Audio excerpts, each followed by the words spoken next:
Okay, hello everyone. You are with architect Avitesh. Today I'm going to talk with architect Abhimanyu Bhatiya. He's in the practice more than 40 years and he's the educator also. So now today, because we have so many perspectives in the market about architecture education and the practice, so I'm here to talk with him that what is his perspective about these things. So can we start with Abhimanyu Bhatia sir? Hello sir, how are you? Hello, how are you? So, sir, I'm going to start the questions. And the first question I would like to ask that what inspired you to join architecture? Okay. Well, see, architecture I didn't join with any inspiration, to be very honest. Uh, It just happened. Architecture just came to me. So I just happened to join it. I didn't know that I'll be becoming an architect until I joined it. Okay. And how did your architectural education prepare you for the realities of professional practice? And what can be the skills that anybody should understand in the architecture field? Okay. See, uh, when in college, during the education time, definitely basics were understood. Definitely, this was understood that you are doing something professionally. You're going to be doing some creative work, but of course, you're going to earn money out of this creative work. And up to this extent, it was taught. And of course, all the curriculum and everything was a part of it, as you also know what all we study. But real practice was actually totally different from the idea which I got as a student.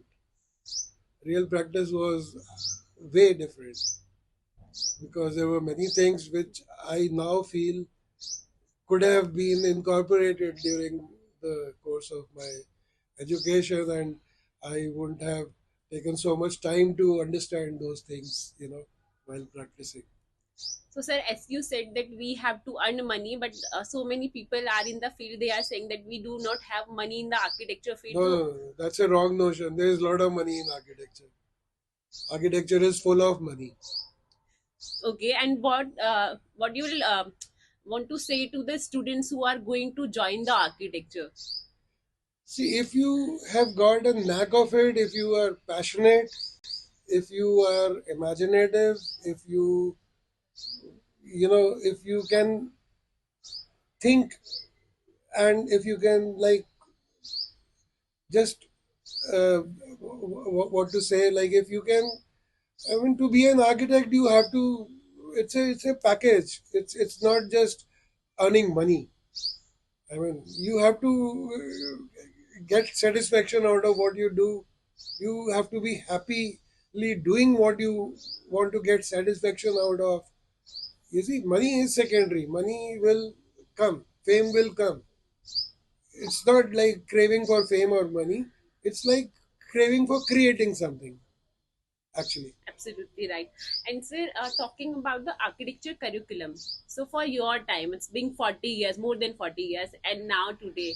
But there are so many institutes that we are teaching and learning the same curriculum. So what is your say about that?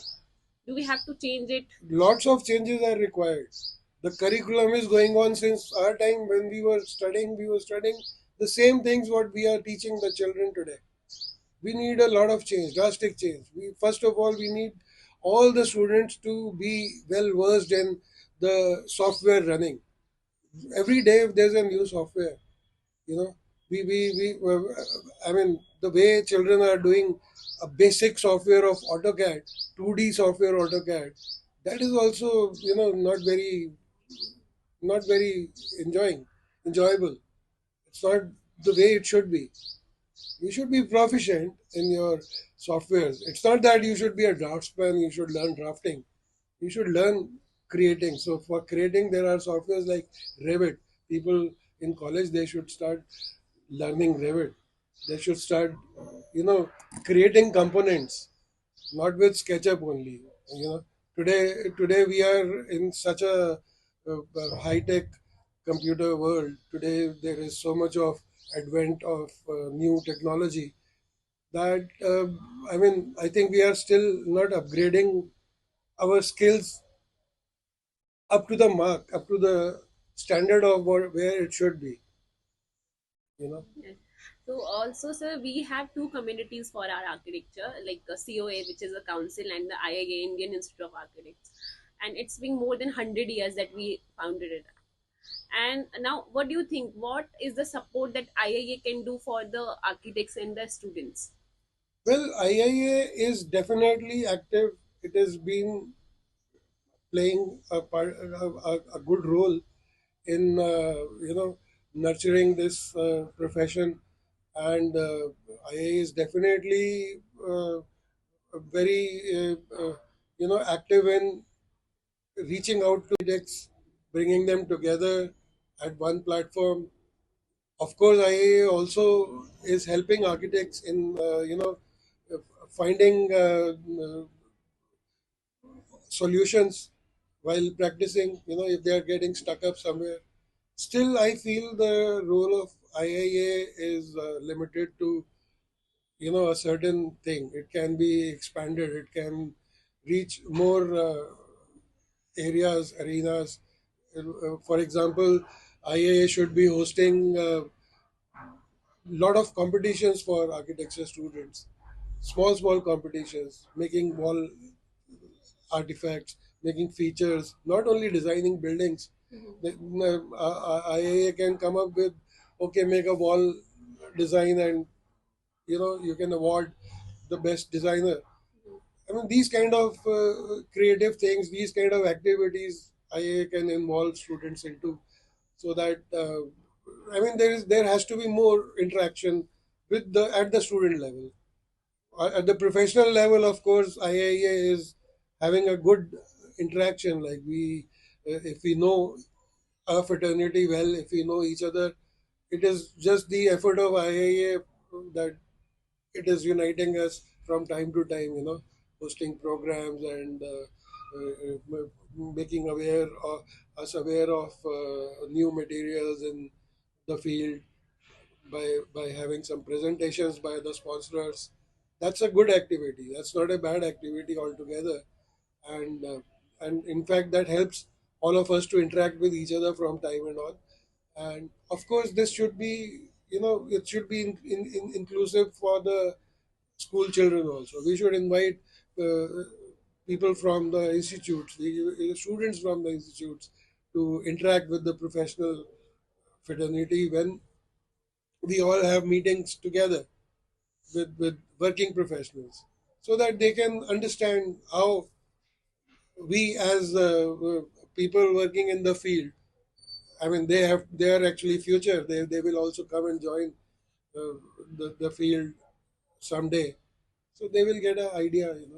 So, sir, being an educator, how do you experience to be with the students and to be with the clients? So, what is the difference between both the roles? There's a lot of difference. Uh-huh.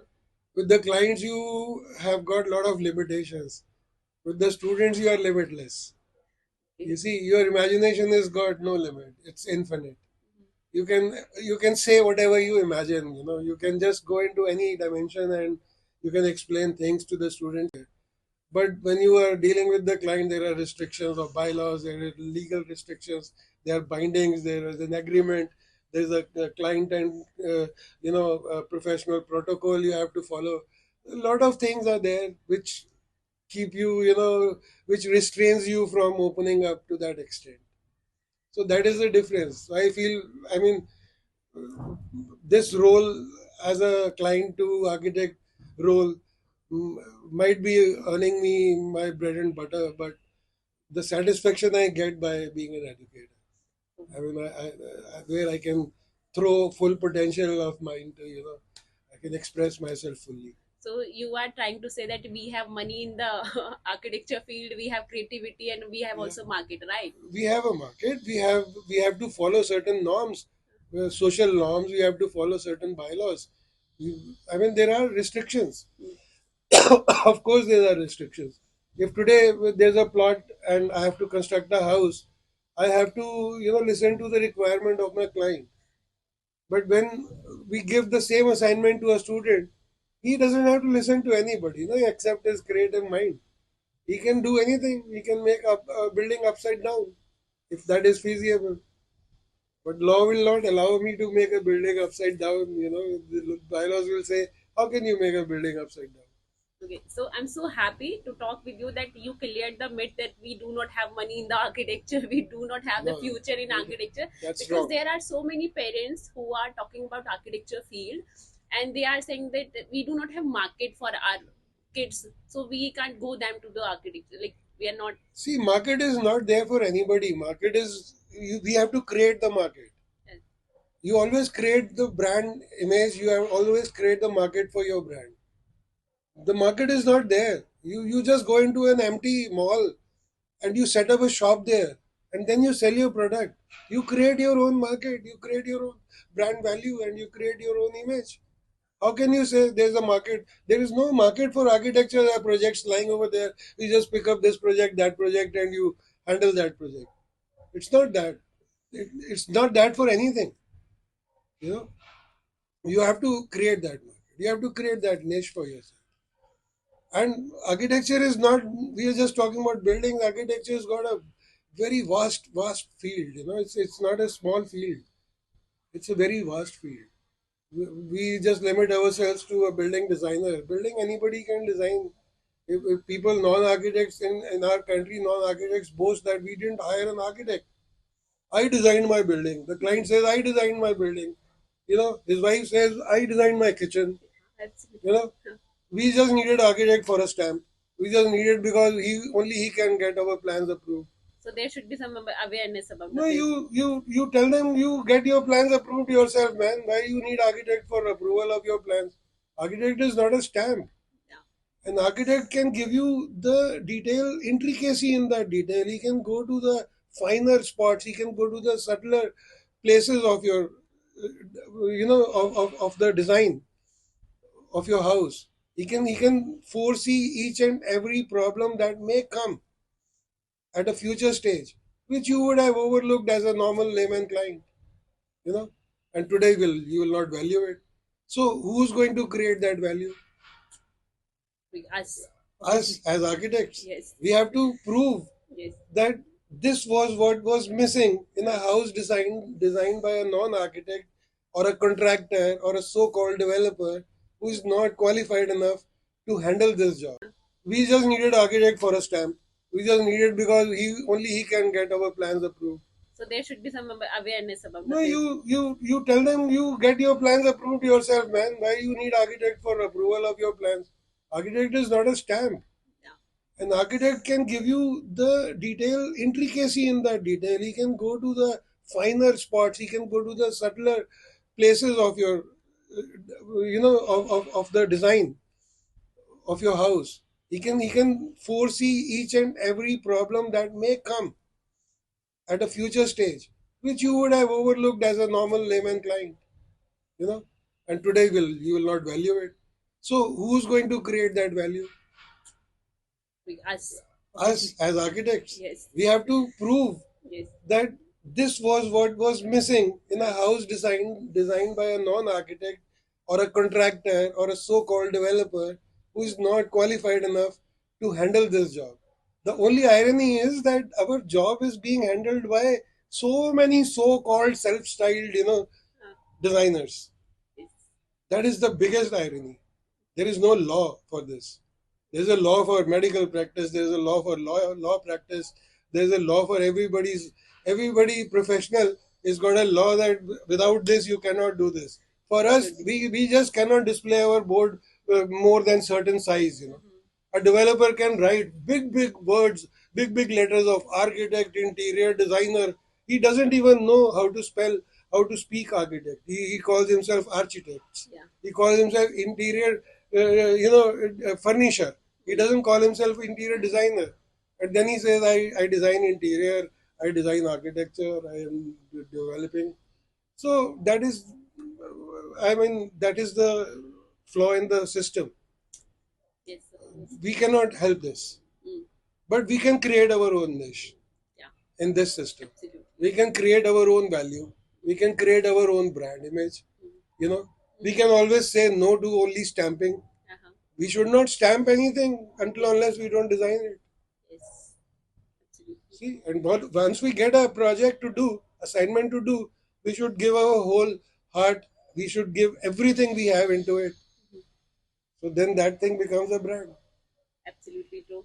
So, sir, I just want a message from you to my students and the young architects who are struggling in the field right now, and also students who are just jumping from the hand drafting sheets to the software. So, what can be your message or your teaching to them how they can face the current scenario?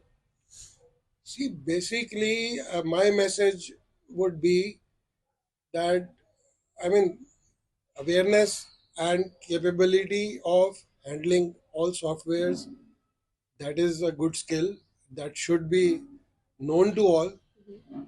I mean, there is no problem. It's not rocket science. It's very easy to know. You just have to apply a little bit. So, I mean, spend a little bit of time understanding the softwares, being going into them. Nothing is difficult. You can easily handle all softwares. You can easily handle all artificial intelligence, mid journeys, all AI platforms. In every field, they require an architect.